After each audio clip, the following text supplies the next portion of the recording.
বিশ্ব রাজনীতির মঞ্চে এক রহস্যময় এবং ভয়ঙ্কর ইরানি চরিত্রের আবির্ভাব ঘটেছে। তিনি খুব একটা সামনে আসেন না, নিজেকে আড়ালে রেখে খেলেন খুব সাবধানে। তিনি ইন্টারপোলের মোস্ট ওয়ান্টেড তালিকায় থাকা একজন ফেরারি আসামি। আমেরিকা তাকে রেখেছে হিটলিস্টের শীর্ষে।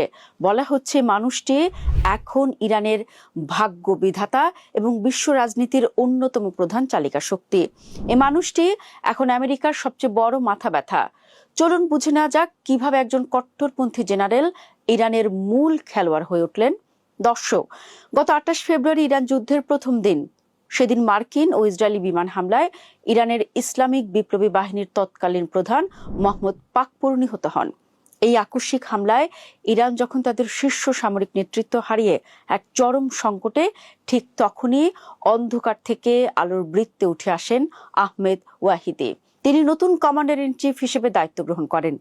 বিশ্লেষকদের মতে আমেরিকা বা ইসরায়েল ভেবেছিল শীর্ষ নেতাদের হত্যা করলে হয়তো ইরান দুর্বল হয়ে পড়বে কিংবা কোনো নরমপন্থী নেতা ক্ষমতায় এসে হাত মেলাবে, কিন্তু বাস্তবে ঘটেছে ঠিক তার উল্টো।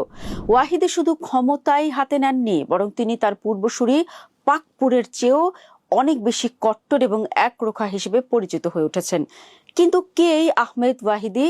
তার জীবন যেন এক রোমাঞ্চকর উপন্যাসের চরিত্র।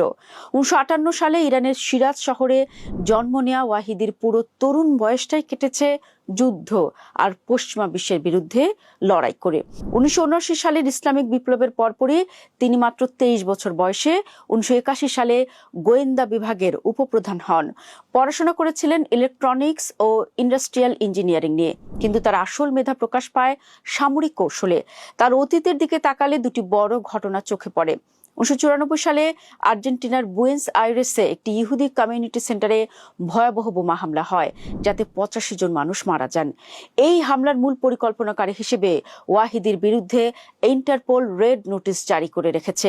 আর 80-র দশকে আমেরিকার একটি গোপন মিশন ছিল, যেখানে তারা ইসরায়েলের মাধ্যমে ইরানের কাছে অস্ত্র বিক্রি করে সেই টাকা নিকারাগুয়ের কন্ট্রা বিদ্রোহীদের তহবিলে পাঠাতো।